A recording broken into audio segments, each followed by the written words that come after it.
breaded fig peckers with soft-boiled eggs. Hares garnished Pegasus style.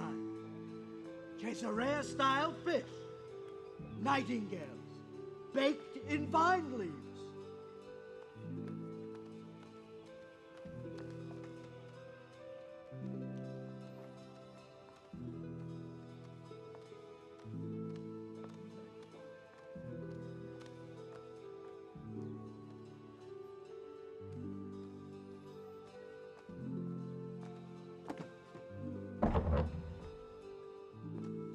Roast ram from Judea, stuffed with doves, dates, and couscous.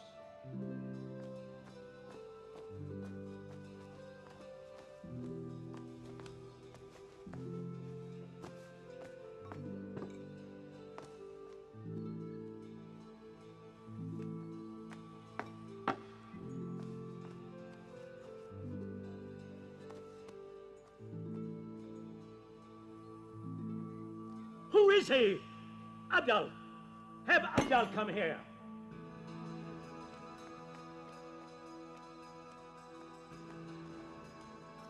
Abdal, tell us what he said and what he did.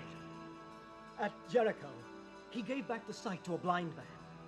At Capernaum, he told a paralyzed, "Get up, take your stretcher and go home."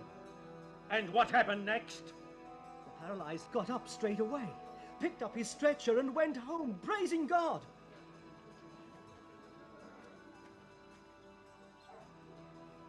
They say that at Cana in Galilee, during a wedding feast, he turned 6 jars of water into wine.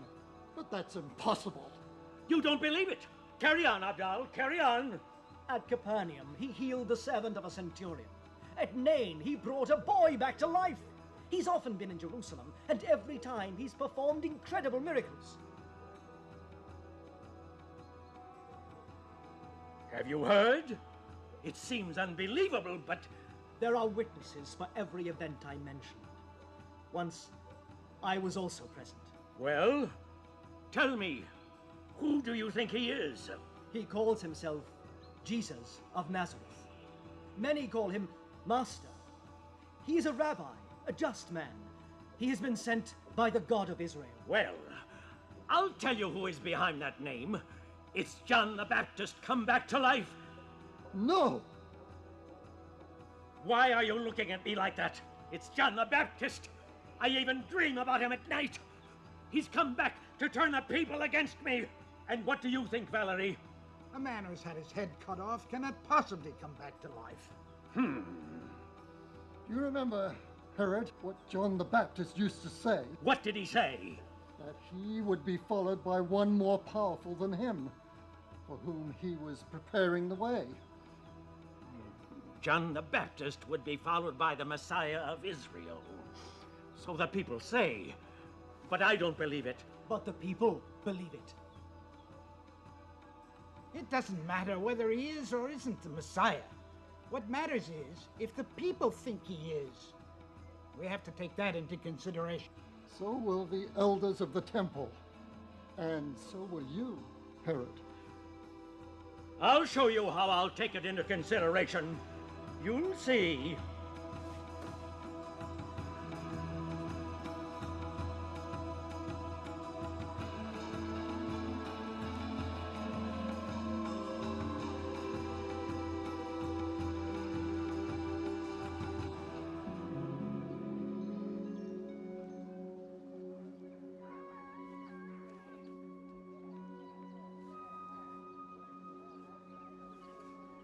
When you're invited to a wedding feast, do you choose where to sit?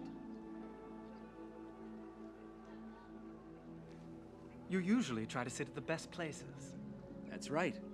I saw you rushing to find a place when we came in. You try to sit next to the host or the guest of honor. Yes, but what if the host comes and makes you change places with a more important guest? You'll be forced to get up in shame, and you'll be given a seat at the back. Why don't you sit at the back, so the host will come and tell you to sit nearer to him? He's right. In that way, we shall be honored in front of everybody. For everyone who exalts himself will be humbled, and he who humbles himself will be exalted. And when you give a lunch or dinner, who do you invite? Well, I invite my friends, like I did today. Some neighbors. And I say to you, go through the streets, go to the entrance of the synagogue, and invite the poor, the crippled, the blind. Then you will be blessed, for they have no means to repay your invitation. You will be repaid in the other life, when the just rise again and go to the kingdom of heaven.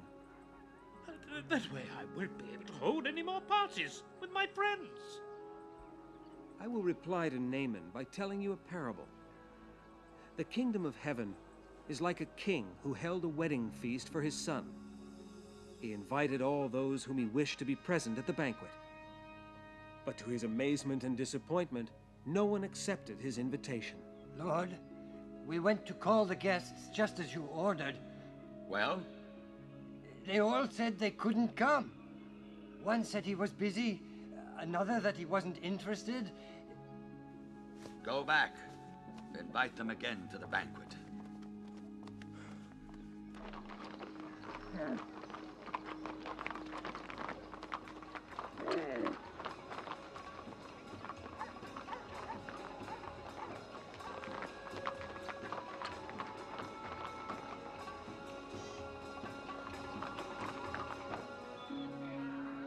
My master has sent me to ask your master to come to his son's wedding feast. My master does not wish to see or hear anybody. He has given orders not to be disturbed. In this way you offend my master, the king. I don't care who sent you. I must obey my master. Be off with you.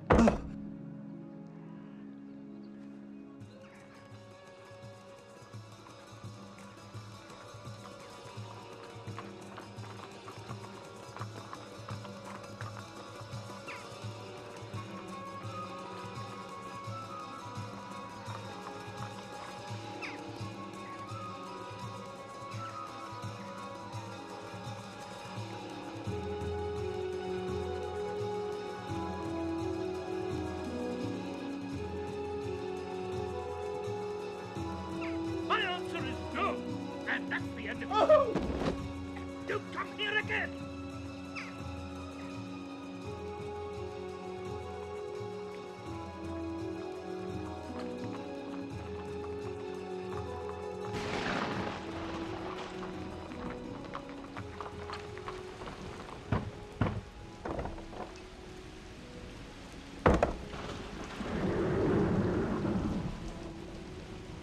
The servants went from door to door seeking guests. What do you want? My lord wishes to tell your master that there is to be a wedding feast. My master is not interested in these things. Away with you. But If you don't understand, I'll explain it another way. Huh?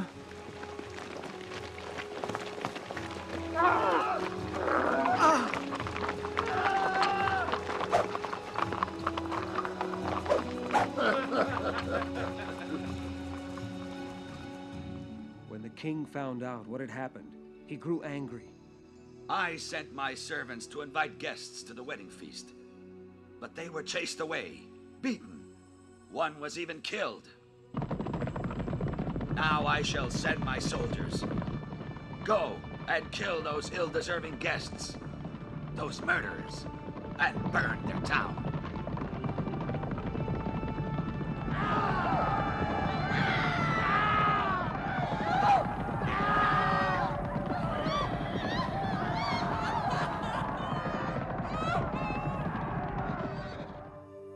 The wedding feast is ready, but those who were invited were unworthy. But there are others who are worthy. Go to the crossroads in the town and invite everyone you can find. So the servants went out onto the streets and invited to the feast all the poor people they found. Many accepted the invitation and went to the king's house.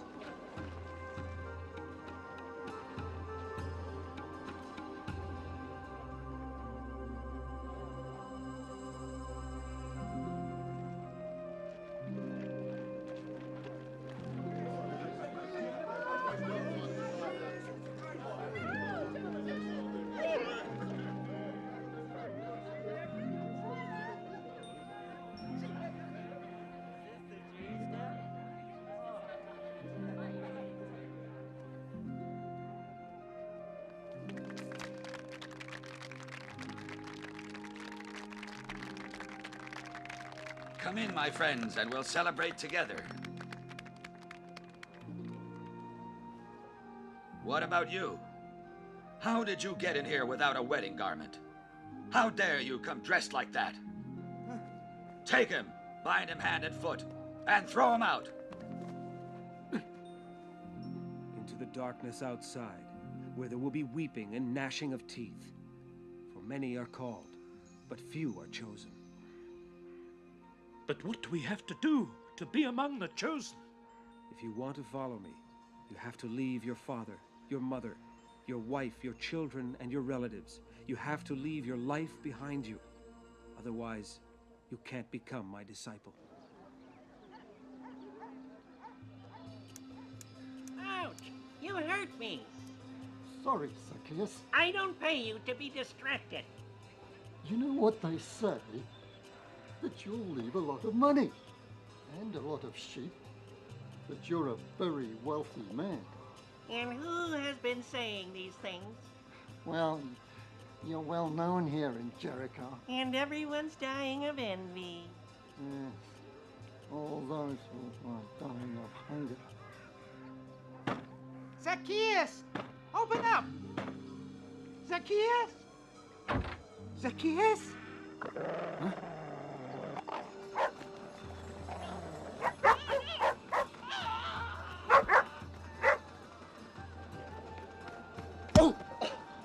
Josephat, where are you running to like that?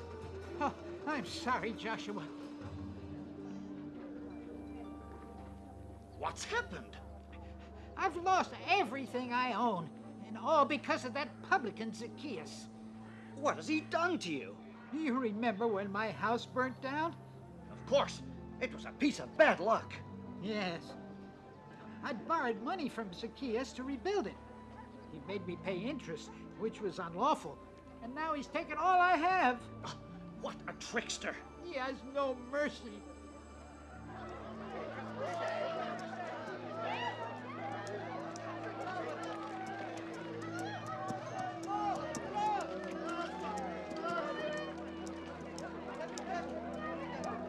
What a din! Finished. Hey, David, where are you running off to? You still got my hair to do. They're all running to see that man.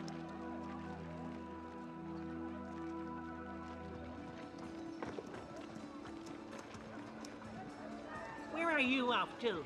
We're going to see Jesus. Who? Jesus, the Messiah of Israel. The Messiah? You must be joking. But he heals the sick and raises the dead. Well, if you believe that kind of rubbish,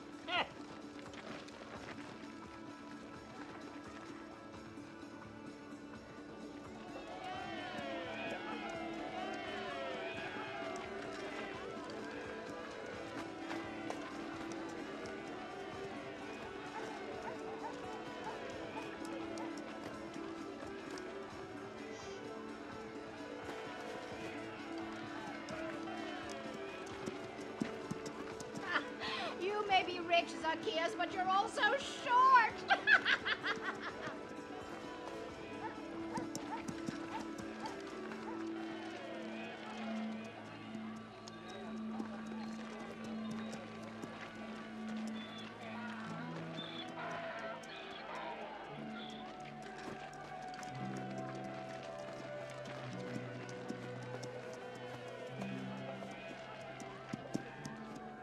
So you've decided to come, Zacchaeus. Come down at once. Today I'm going to stay at your house. do you really want to stay at my house? Of course. Lord, do you know me? I've heard about you. I don't know what they told you about me. Here I am disliked by everybody. They all avoid me. Have you ever wondered why, Zacchaeus? Come on.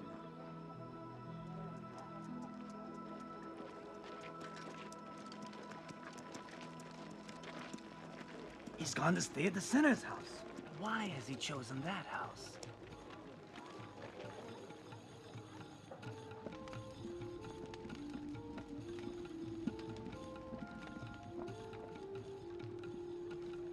What do you want of me, Lord?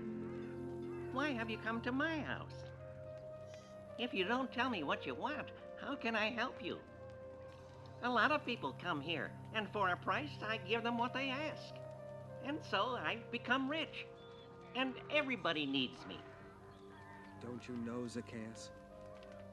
It's easier for a camel to pass through the eye of a needle than for a rich man to enter the kingdom of heaven. What do you say to that? Let me go! Let me go! What do you want, Josephat? You've ruined my life. You've taken everything from me. I've taken only what I lent you, plus the interest. You have no mercy. No mercy. You must be hungry. Tonight you and your family may eat here. You are right. I'll give you back all I took from you. I've got a field outside the walls of Jericho towards the south. It yields a good crop. From now on, it's yours. Lord, from now on I shall give half of my property to the poor. And if I have cheated anybody, I will pay him back 4 times the amount I have taken. Today, salvation has come to this house, because you are also a son of Abraham. For the Son of Man has come to save that which was lost.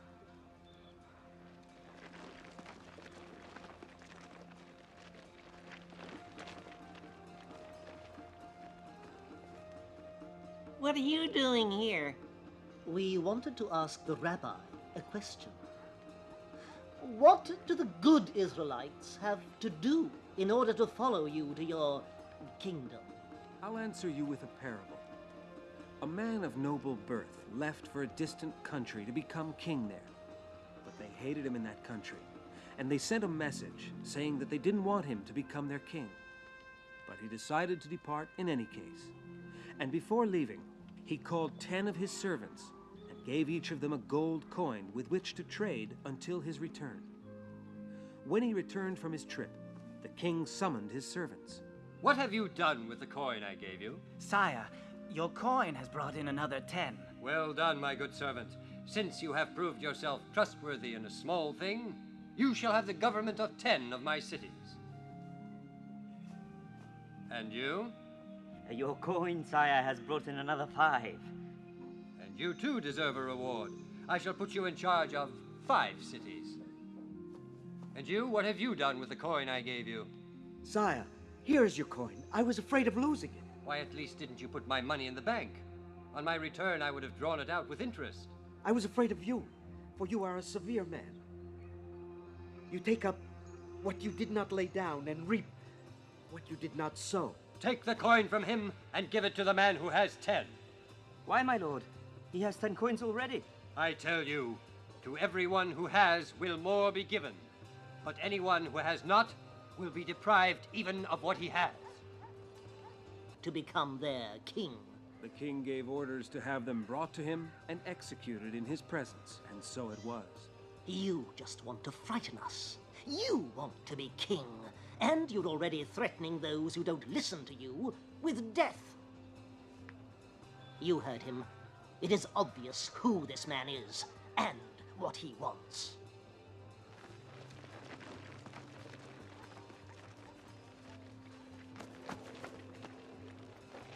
Why do you flee from my house? Your guest threatened us with death. You don't understand. It was only a parable.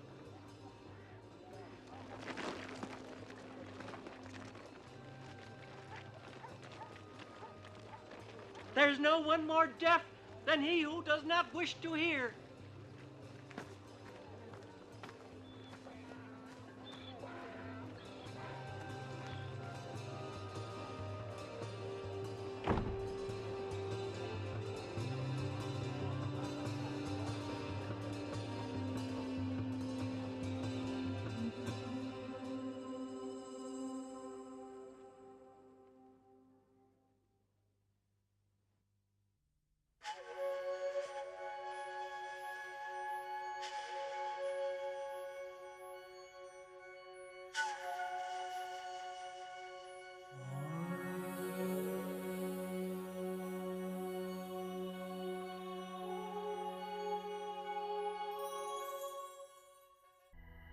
Jesus had thousands and thousands of witnesses.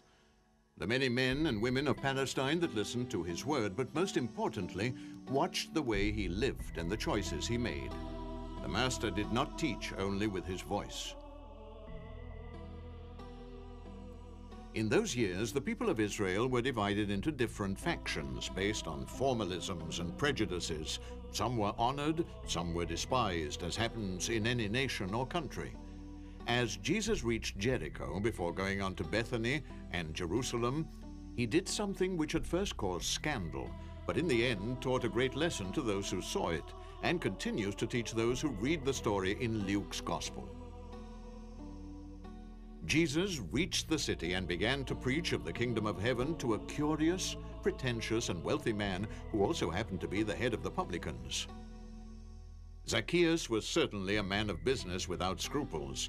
He had accumulated his wealth by every possible trick in the book. He was hated for being the head of the tax collectors for Rome. He was, for this reason, considered to be not a Jew in high standing, but rather a public sinner.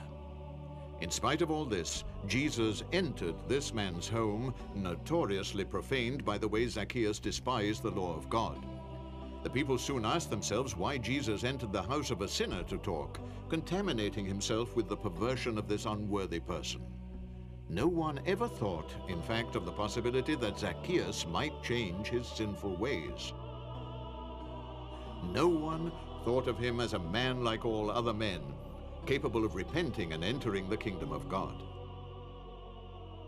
Public opinion did not accept such a possibility, and yet Zacchaeus changed his ways.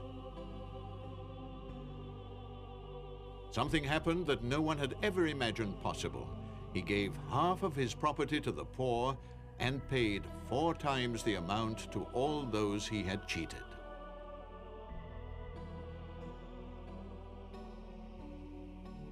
Adding all this up shows Zacchaeus' great generosity to those he had dealt with unjustly, going way beyond the Jewish and Roman legal requirements for stealing from the citizens. This is why Jesus said to Zacchaeus, "Today, salvation has come to this house, because this man too is a son of Abraham." Jesus, in fact, came to seek and save that which was lost, even the rich Zacchaeus.